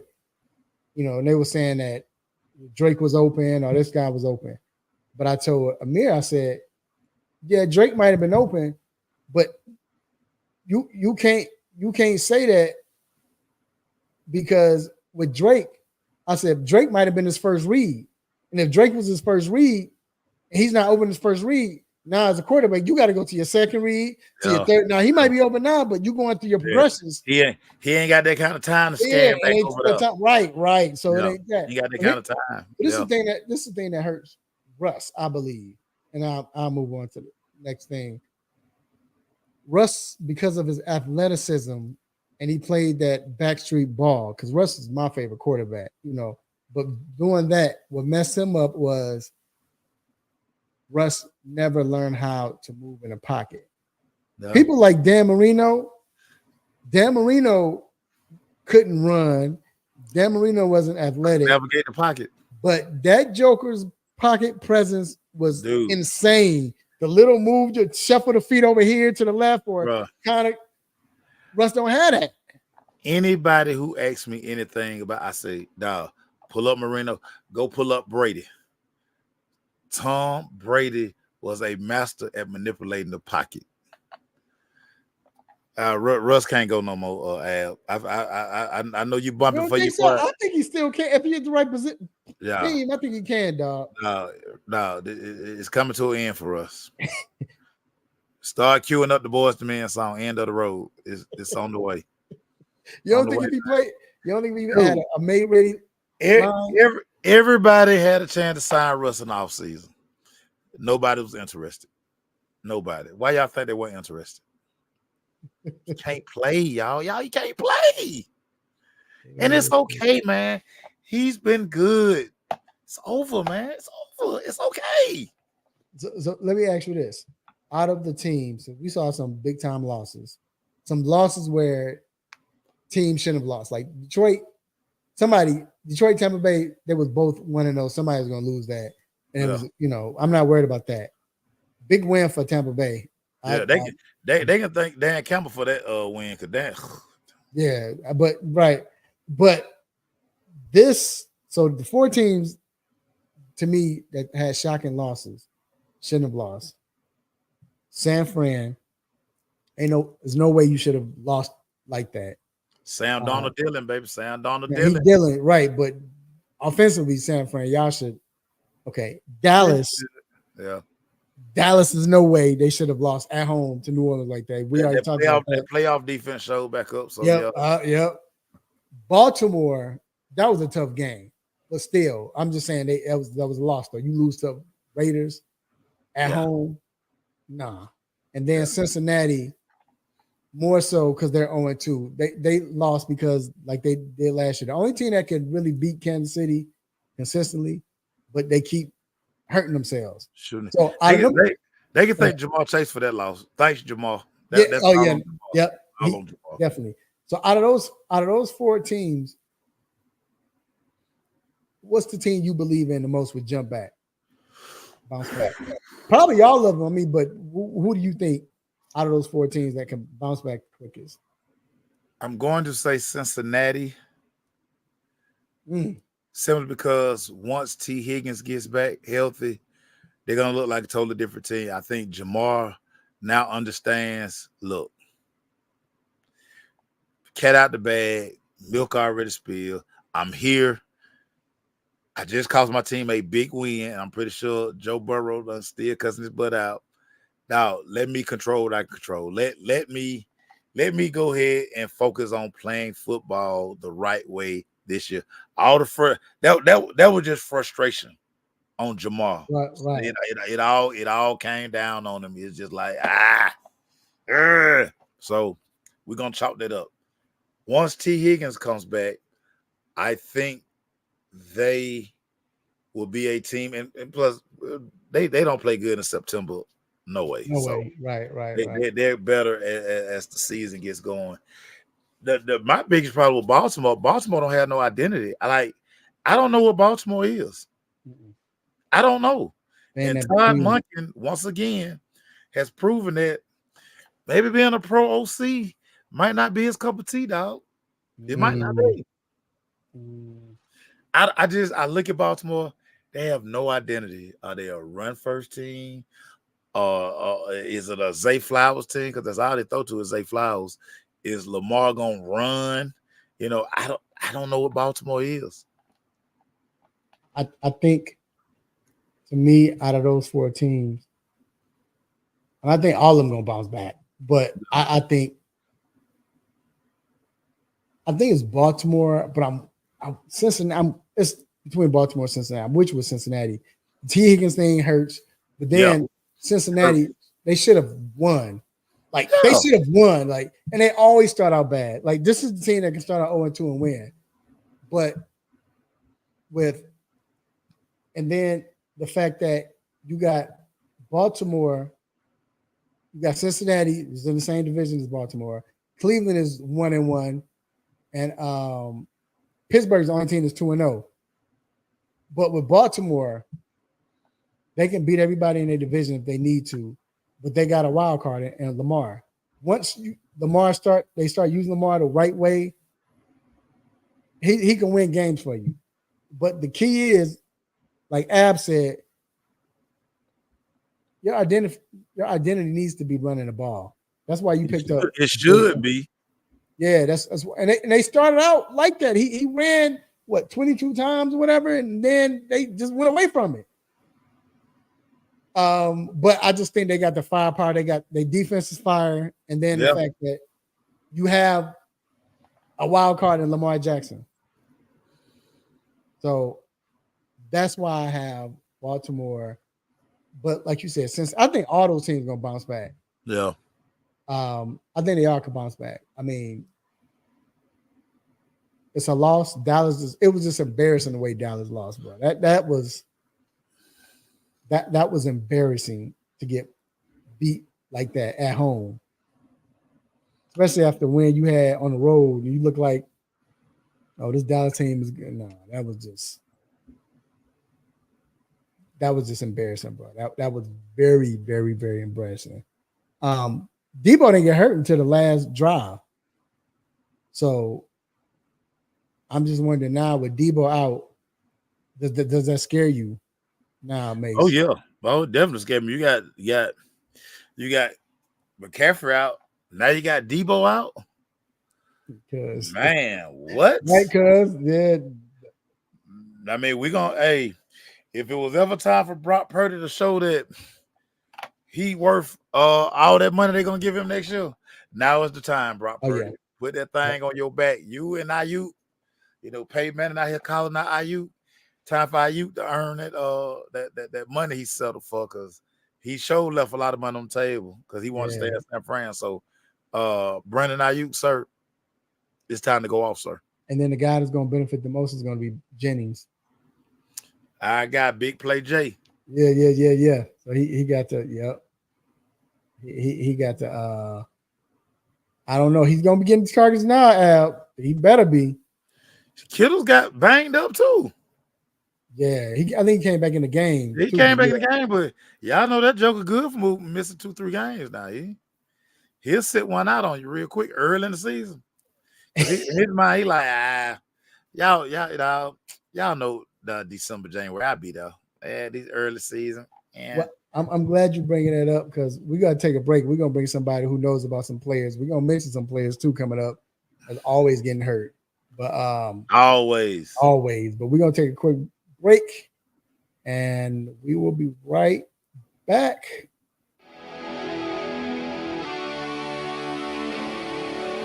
Have a sports injury? Need to see an orthopedic doctor? Ortho Atlanta is one of Metro Atlanta's largest orthopedic and sports medicine practices, providing orthopedic and sports medicine care for the whole family. With 37 physicians and 14 offices, the practice provides the highest level of care for injury of muscles, joints, bones, and spine. Ortho Atlanta offers convenient access to a full range of musculoskeletal surgeons and specialists. Ortho Atlanta also offers on-site physical therapy, pain management care, MRI imaging, and workers' compensation care. The Ortho Atlanta surgery centers in Austell and Fayetteville provide cost-effective, same-day surgical procedures in an accredited outpatient center. Hip, knee, shoulder, back pain? Ortho Atlanta has you covered with specialists in all areas. Same-day appointments, orthopedic care for the whole family. Ortho Atlanta, Atlanta's choice for orthopedic and sports medicine care. Learn more at www.orthoatlanta.com.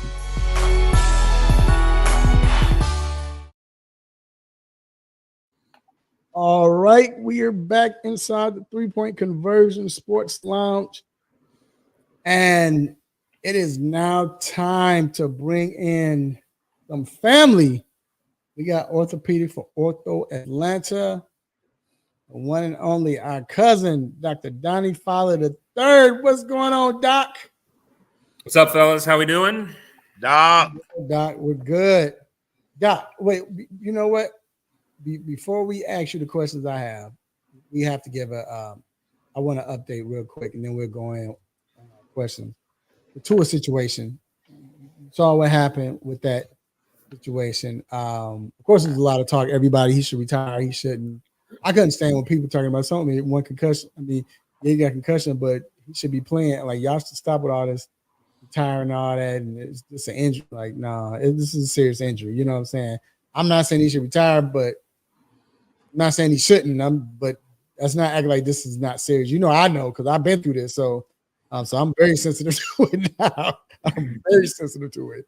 So, but Doc, I want to ask you, just at this point now, as a doctor, I know you're not the neurologist, but at this time, what do you think? What should happen, or what's your thoughts on it? Yeah, I mean, it's sad. Obviously, you hate stuff like this. Unfortunately, part of the game, and we know a lot more about it now. So yes, I mean, I'm the orthopedic surgeon. I'm not the one. I mean, I deal with concussions, certainly more at the high school level where we see them with kids, because not all the high school kids have access to a neurologist like the pros do. So I still know a good amount of concussion management. And I mean, it's just one of those things at this point, I hate to say it, but with the severity of the concussions and multiple ones, and having those, severe enough where he's actually kind of having those posturing positions, I'd be really concerned if he continues to play that it is just going to get worse. And it's sad, but yeah, you don't want to go out that way. Same way like a boxer, you never want to have your corner throw in the towel, but you also want to be able to remember your kids' names one day and not have depression and suicidal thoughts and all the other terrible things we've seen with some of the really bad CTE cases. So if I was close to Tua, he has his money, he has his guarantees. Yeah, it's not how he wants to go out, but I think he needs to look at the rest of his life and not playing football. But it's hard to have that perspective. You don't want to leave your guys hanging. You don't want to leave the sport that you love. And that's kind of probably his main identity. And if you lose that, it's kind of like, well, what do I do now? And obviously I think there'd be, coaching or broadcasting there's ways he'd still be involved in the game, but it's never the same. So I get the complexity of it. But as a doctor and looking out for his long-term health, I would probably be in his ear to unfortunately hang him up personally.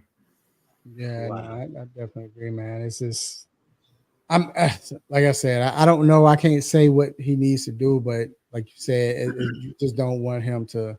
That's all I could think about is CTE and people suicidal thoughts, and Tua seems like he's a nice guy. I mean, who would have thought that Junior Seau of all people committed suicide? You know, so it's just Well, I know he'd kind of been working on protecting himself, but this last one, it wasn't even that violent. I mean, he just jumped. It wasn't. He just jumped into the guy's arm, basically. And if it's that easy to unfortunately scramble his brain at this point, that's not good. It's not good. Yeah, it's not. It's like he keep finding that sweet spot. Like, I mean, how many times are you gonna get hit in that same spot that caused you, like you said?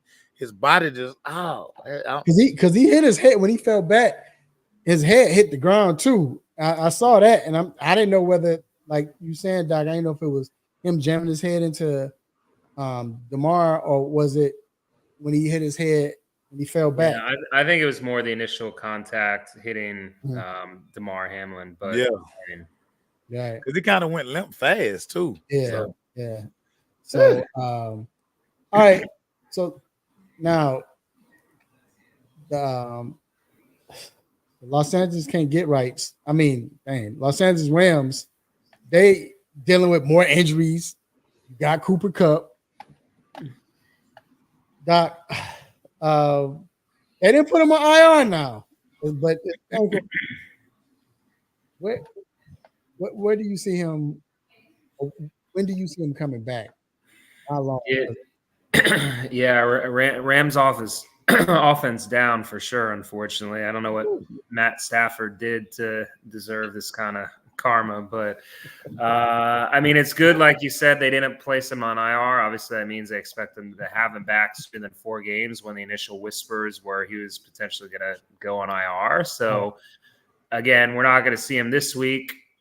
I'd kind of be surprised to see him next week, but maybe we're looking at like 2 games and he's back 3 weeks from now. I think that's realistic, assuming that there's no setbacks. But obviously you're going to have to stay tuned and pay attention. And there were probably a lot of people pretty hyped on him after that first week, and Puka going out, like figuring he's going to get like 20 catches a game. So this is a big blow to those owners or anyone who traded for him or anything else. But Doc, I got a 2-part question for you, because old Debo, surprise, hurt again, strained calf. We know he was probably going to miss a couple of games or might miss a game or 2. Doc, do you think that his weight loss contributed to his injury as well? Because it seems like he's one of those guys, like he got that yo-yo thing going, but when he's used on his heavier side, he doesn't get hurt. Every time he talk about he losing weight, he start pulling muscles and stuff, Doc. Yeah, well, it's tough. And I mean, Mr. Controversy missed like 6 months with his calf injury. So, I mean, hopefully it'll be quicker than that for Debo. But no, in all seriousness, I don't know how much. I mean, I guess a lighter Debo is a slightly faster Debo, and so maybe you are putting the speed guys are the ones obviously getting more of the hamstring and calf injuries. You're not seeing that on an O lineman, obviously, or usually even a tight end so much. A couple of the tight ends, but. So, yeah, I guess I think there is something to being lighter, a little quicker, more soft tissue potential. At the same time, you don't want to be morbidly overweight either, trying to move around on the football field. But obviously he's hard to tackle either way. Right. So, I mean, it's tough. I mean, everyone has a balance. I think everyone has an ideal weight based on their frame. So maybe he needs to find some middle ground. But as far as the current injury, again, it sounds like it's at least a couple weeks. They're not putting him on IR, but calves and soft tissues, same as hamstrings, are tricky. So you can't rush it, or you're just going to turn it into like a longer ordeal. So I'd expect at least 2 weeks for him as well. Man. Well done. I love you, Mr. Controversy.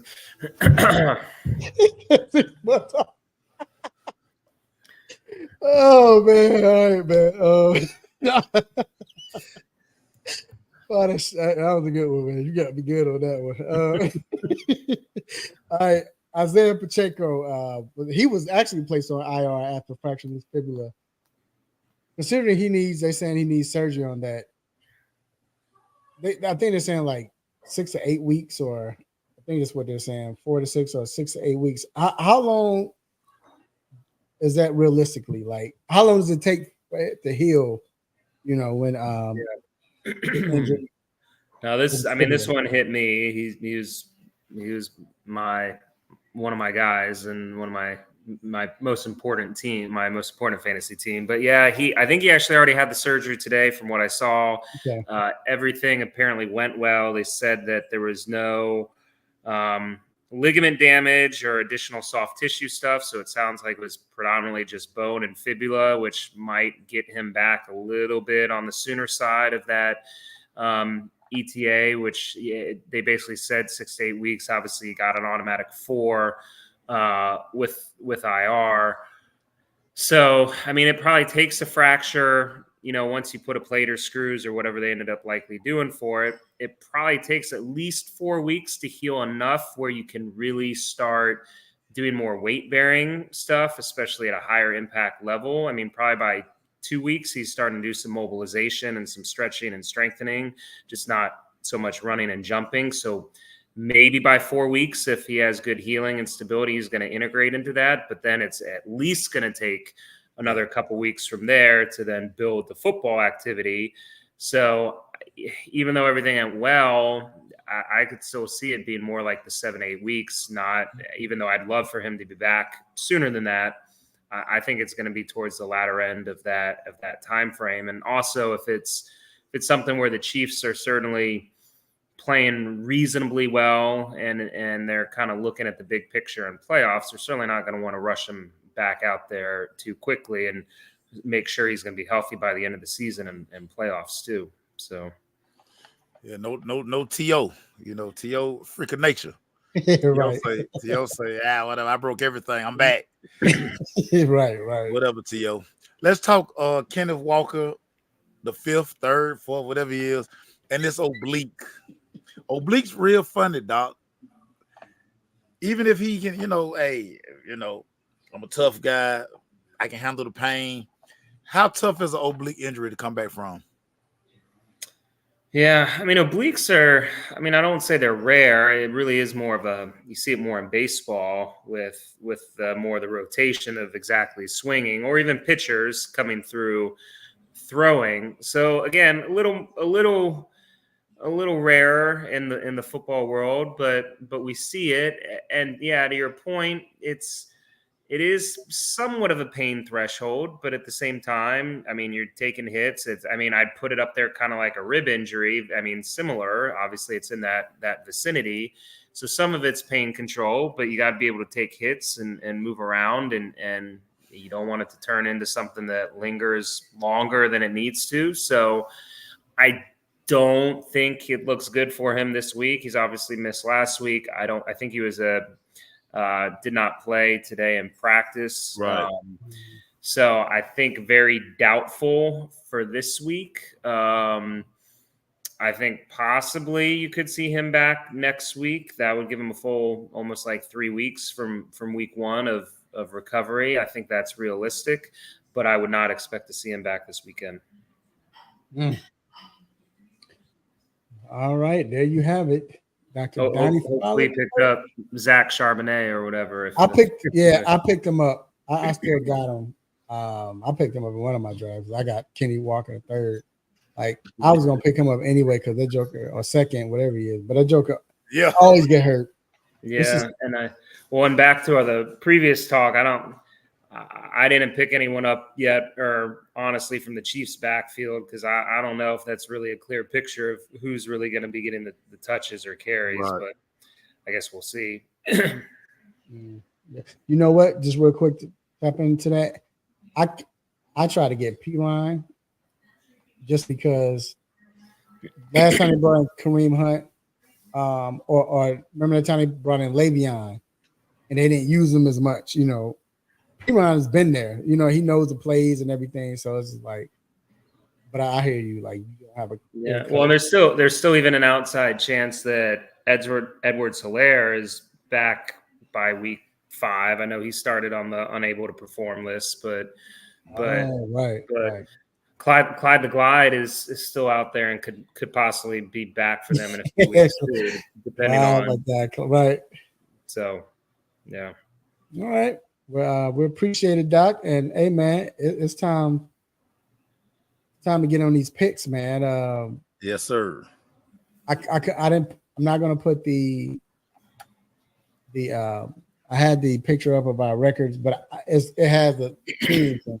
I'm waiting on all the picks to get in, but Maceo and Dr. Fowler are 2-2 right now, and Mr. Controversy is 3-1 right now. So, but it's only 1 week. You know that could flip easy. So, but hey, no doubt about it. Let's go with it. Let's go with it. Back with the next 4 teams, man. And Doc, I'm gonna start with you. We have Houston traveling to Minneapolis to play the Minnesota Vikings. Doc, who are you going with? I'm going Houston. I mean, they haven't been like I feel like powerhouse yet that we saw more towards the end of last year. I think they're still finding their stride a little bit. And Minnesota's kind of been a feel-good story. Obviously, big win last week, but I still think things are going to balance out. I feel a lot better about Houston's offense. And I feel honestly they'll probably win by touchdown, give or take. But I feel pretty good about Houston in that one personally. Mace. Yeah, I'm loving this Sam Darnold comeback story. This such a feel good story. I was one of those people who were high on Sam Darnold, and he proved me wrong. But it seems like he's in the right place with the right system, with the right weapons. But yeah, give me CJ Stroud. give me CJ Stroud. CJ Stroud is rolling. They're finding way. Nico Collins is a animal. Woo. Is a animal. I didn't 4th know. round pick, by the way. So you don't have to go drafting diva receivers in the 1st round. You can find talent. I'm going Houston. I didn't know he was gonna be like. I knew he was gonna be good. Not like this year, but Nico's a beast. Yeah, they didn't use him right at Michigan. They didn't use him right at Michigan. Nope. I was gonna go mini just because of all the things you're saying. Like they're playing with unbelievable confidence, and I think the coach got them believing that it takes all facets, all phases, which we should know that, but some teams don't believe in that to win the game. Defensively, they're playing better. I didn't think they would be as good defensively as much as they lost last year. But I got to go Houston, man. What the mark of a good team is knowing how to win in games that you struggle in. If you can still find a way to win and you still haven't found that niche, or you're not playing as smoothly or good as y'all want to play, and but you're still winning, you're on the brink of something good. So I'm with you all. I'm gonna go with Houston. 3 for Houston, and then Mace, we're gonna start with you. This is a big matchup. You got 2-0 Chargers, Los Angeles Chargers traveling to Pittsburgh to face the Pittsburgh Steelers, who are also 2-0. Who you got, baby? No, I'm going LA. I'm just so in love with Jim Harbaugh. The guy just knows how to win. He just has this formula, this recipe for success.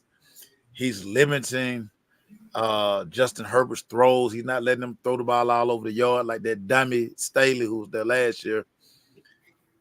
Jim Harbaugh just know how to win in this league. They're going to put a little more pressure on Justin Fields. Give me the Chargers, dog. I'm rolling with the Chargers. This was a tough one, too. I wanted to go Chargers, but the way Pittsburgh is playing, I mean, that defense, I don't know if Chargers are going to be able to run on Pittsburgh like that. Also, and then if it becomes a 3rd and long, TJ Watt is going to be all over Herbert. So, and both teams are playing well, man. But it's just that Justin Fields fit right now. It just fits with that team and what the team is trying to be. What the team is under Tomlin, a nitty gritty type team, you know. So he can make plays with his legs to extend the play or get a first down. That's hard to beat, man. Then they got the type of runners that when the game becomes late, they get better, you know. So I got to go Pittsburgh. They playing at Heinz Field. I think it's Heinz Field still. I don't know, but they named it something else. They got rid of probably named it some bank or something. Yeah, named it some bank. Yeah, you know how they do these days. But I'm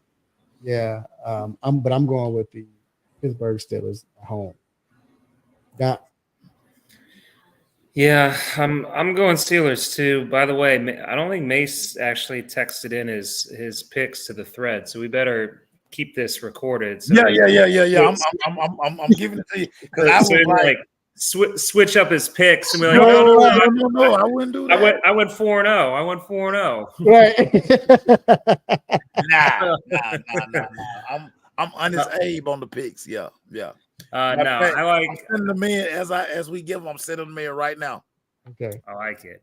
No, I think I'm going. This is a tough one. I agree. Harbaugh is already doing good things for them. I see Pittsburgh probably grinding out another win. I mean, Herbert hurt his ankle. I know he's a little. It sounds like he's probably going to play, but it's not a guarantee that he's going to play as of now, at least from what they're saying. He's a tough guy. He's usually a gamer that's going to be out there. So more than likely, I would expect to see him. Obviously, that would very much impact things if he's not. But I don't know. I like the Steelers defense. I like them at home. Maybe I'd think differently if it was in LA, but I'll take the Steelers. All right. And then we got Philly and New Orleans. I'm gonna start that. This was a tough one too because yes, Philly should have won. And I think AJ Brown. I don't know if AJ Brown is going to play next week or not, but I mean, they still got weapons. They still can, having a Saquon and having Devontae. But the thing is, with having Saquon, I don't know if New Orleans played a team yet who can run the ball. So this might, help Eagles. But yet still, New Orleans, man. I know these jokers, people could say they hadn't played anyone. I mean, they played Carolina, but to go to Dallas and beat them, I understand. Mason's right. If they keep running left, you change what you're doing, Dallas. But still, they're having fun. New Orleans is having fun. And we all know when Derek Carr is having fun, he plays well. I think last time he was really having fun, he was an MVP candidate, that year. They got to the playoffs and everything. He got hurt before he got there. So playing at home, I got to go New Orleans. I know it's 2 games, but I'm a believer. Go ahead, Doc. Yeah, no, I'm with you. I'm buying Saints stock. I think that, the Eagles have, towards the end of last season, I forget how many games they lost, but between the end of last season into this season, we haven't seen the Eagles that we once knew in at least, half the NFL football season. So with AJ Brown out, I love the addition of Saquon, and they still got pieces there. And until they show me something, I'm going to take the team that has shown me something. And I think the Saints seem to be the total package. I think Shaheed is a weapon where he can blow the top off and obviously opens things up. Kamara doesn't look like he's lost a step. You got Olave. They're dangerous, and their defense is legit too. So I was very impressed what they did with Dallas, and I'm going to ride that into a expected win against the Eagles at home. Nice. I'm gonna make it unanimous. What Kubiak is doing with that offense, what they've scored, 15 out of 16 possessions the first 2 weeks. Derek Carr out here doing the Michael Jackson in the end zone. I mean, how can you not like a team that's doing that? Like I said, the weapons crazy, and defensively, they're doing this all with Lattimore in street clothes. So give me New Orleans, man. New Orleans is scary. They are officially scary. Give me New Orleans. Yeah, they are, man. And then last but not least, we got Dallas and Baltimore. Mace, I'm gonna go with you. I'll start with you first. I really don't want to take Dallas simply because Zimmer is the defensive coordinator. You understand why McCarthy is a lame duck coach. But when I look at Baltimore, this is a team with no identity. They don't know who they are. But they're sitting here coming in. They like, hey, Dallas probably not going to make no adjustments. We need a win. We're 0-2. I'm going Baltimore, dog. I'm going Baltimore. I don't trust the team that I love. I don't trust the team that I love right now. I don't. Okay. Give me B more. Doc? I'm going to go Dallas. I'd say these are arguably the two of the more disappointing teams, at least last week, with the display Dallas put on, and then Baltimore, I think, losing at home to the Raiders, which was pretty sad. Dallas usually plays well at home. I'd say the bigger knock in past seasons is they get blown out to better teams when on the road. But in general, they were defending their home turf. So I think both of them are going in with a chip on their shoulders. I don't know. I'm just favorite. If it was in Baltimore, I'd probably go Baltimore. It's just I'm almost a coin flip, but because it's in Dallas, I don't think they're going to lose 2 in a row at home. I do think they have too much talent to do that, but it'd be kind of surprising to see the Ravens starting 0-3 as well. But I'm gonna take Dallas. Yeah, I think I'm going Baltimore. That's what I picked. It's just hard to see Baltimore go 0-3. They could have won in Kansas City. They was the Kevin Durant toe away from taking it to overtime. And I think Dallas, I think last game against Las Vegas, they should have won. This is when you go back to Derrick Henry, you got to run the ball. And I think they will. I think Baltimore is more desperate than Dallas is right now. Especially with, Eagles are 1-1. Washington is 1-1. The Giants are 0-2. They can probably afford to lose because nobody in their team right now is playing well. In the division. So I think Baltimore is they're desperate right now. We can't lose. So I think the play calling becomes more crisp. They're gonna go back to old school where the first 15 plays are scripted. You better see that with the Baltimore Ravens. Shoot, it might be the first 35. But I think Lamar has a big game. They bounce back. And I got Baltimore winning. So again, we'll see what happens. Doc, we appreciate you for coming on, man, and giving us some insight. Appreciate it. He's not withholding anything. I like that. Yeah. I'm glad I'm not on his fantasy team because now I can call him and pick his brain. Hey, man, is he gonna play how you think he? We get to ask him that, So I think Vincent the fantasy Drew will be holding back. So, but anyway, but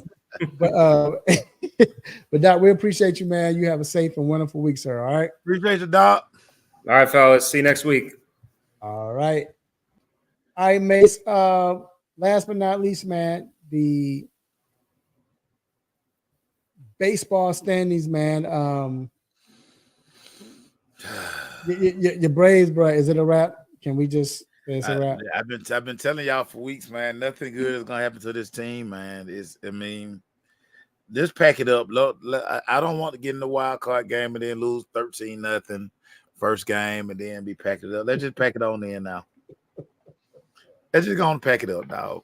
I'm good. You really need to go in New York and sweep New York. Dude, it's possible, but the way the season been going, Nah, I'm good on that. I'm good on it. Yeah. But I will say Yankees, man, Yankees been hot. Baltimore's not. Yankees got a 4-game lead on them now. So that's huge around this time. And then, all the divisions look safe for the most part. Yeah. Dodgers only have 3 games behind, 3 games up on San Diego, but still, Now they pitching. Now the Dodgers pitching. Glasgow says now he can pitch. now he can pitch. Right.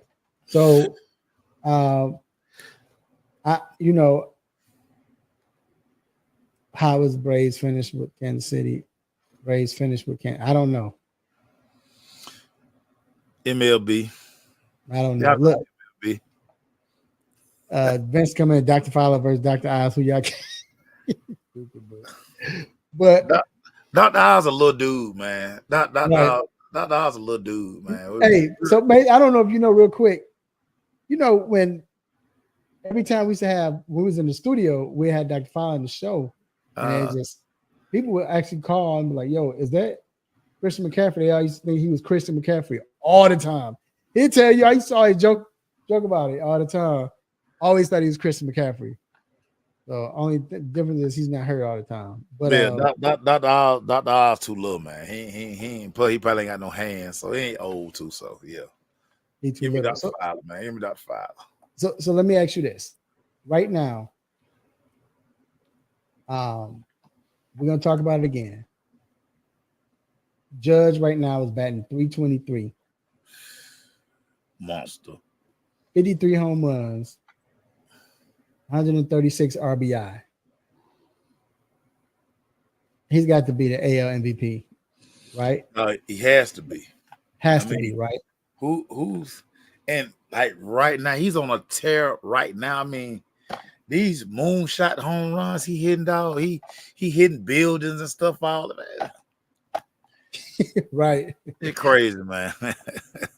So National League, are we giving it to Shohei? Oh yeah, without a doubt. He lucky Mookie had to take a little time off, and Mookie pretty much all but said that. Yeah, man. I mean, who's probably playing better than Shohei? I mean, and again, he's focusing as an everyday player. He's not trying to pitch. He just needs to be an everyday player, man. He probably could win multiple MVP. He's never gonna win a Cy Young, man. He's never gonna win a Cy Young. Just give that pitching up, Shohei. Give it up, man. Do this right here. Do this. Yeah, because it's yeah. I agree with that. Here's another thing with Shohei. If Shohei gets 50 home runs, which he probably gonna get it.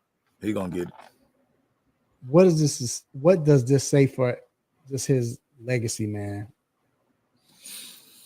One is saying you probably should have got over here earlier. Should have came to MLB earlier. But how old is Shohei? How old is he? I mean, young fella, but he should have been over here 18, 19. He should have been over here. Right. You over there in Japan doing all the stuff you do, man. Come over here where we really getting it. But of course, he's a freak because he was been able to do both.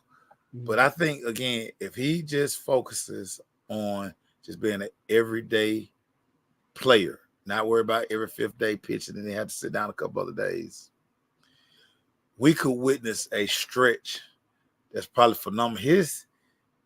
The way he puts the ball in play, and then at the same time, the power that he plays with, it's crazy, dog. I mean, Ichiro put the ball in play, but Ichiro, he was slapper. He slap doubles, and right. Man, Shohei using all parts of the field, and then it's the power. You got the power as well. Oh my God, man, it's crazy. It's crazy. Yeah, man. No, I agree. So we got, of course, Judge AL. And we have Shohei NL. Do you think they should change it and just? I know it's tradition. I know they won't, but say, you know what? Forget this. We're just gonna do one MVP because the AL is not playing the AL anymore. You know what I'm saying? Right, so it don't make sense because you playing everybody. Well, we got in the league. Yeah. I mean, yeah. You would think it would be that way. But again, we in participation trophy society, so it can't just be one. It got to be two. You know, I mean that's just what we are today. Y'all have allowed society to become soft. A bunch of T's, but I mean, yeah, I'm cool with AL and L. I'm cool with it. Cool. Okay. Well, yeah, man. Well, that wraps up the show, man. We appreciate y'all for coming on. Hold on. Ab says Ichiro is mixed with Masui. Bruh. Yeah, there it is. That is. Because I mean, he can definitely put. I mean, he sprayed the ball all over the field, man. It's crazy what he does. Ichiro is what, 32 years old when he first came to the majors? Yeah, he was late. And that Joker played, what, 18 seasons in MLB? Like, Slapping Joker doing this? Slapping singles. Just easy. Crazy, dog. Easy. Crazy. But all right, man. Like I said, like always, another fun show, man. And of course, like every show, you hear this music. I already know what it means. Shout outs and stay tuned because you might be one of them. I want to give this shout out to the Almighty God for giving me this platform to do what I do. Say what I say, make you upset, mad, want to give me the stop it button. God, I appreciate it. I want to shout out to Dr. Powell for coming on. You know, no guests, his family, always here. We appreciate you. I got to shout out to my home for my dog, Mace. Appreciate you, Mace. What you got to say, dog? Listen, everybody, it's only week 2 in the NFL. Relax, man. Don't make no declarations. Don't jump off the bridge. Relax. Right. Shout out to everyone in the chat, man. We shout out to Al. Shout out to Cuz, Wano, man. Vincent, the Fantasy Juru. We appreciate you, man. Hey, I want to shout out to my beautiful, lovely children, my nieces, my nephews, my uncles, aunties, cousins, brothers and sisters, grandparents, play cousins. Hey, let family know that you love them. Let them know that while they're still alive, while they can still feel it. Hey, eat good this weekend. Drink responsibly. Watch some sports. You got baseball. You got WNBA's about to hit the playoff. See the dream making the playoff, dog? They got to get better. They better. And you got, of course, college football, NFL. You got all of it. You got Mace jamming over there. Hey, like that music though. Yeah, man. Look, y'all. Hey, y'all know what it is. Next week, same time, same show, same crazy host, same sports nonsense. When you miss me, I'm out. Peace.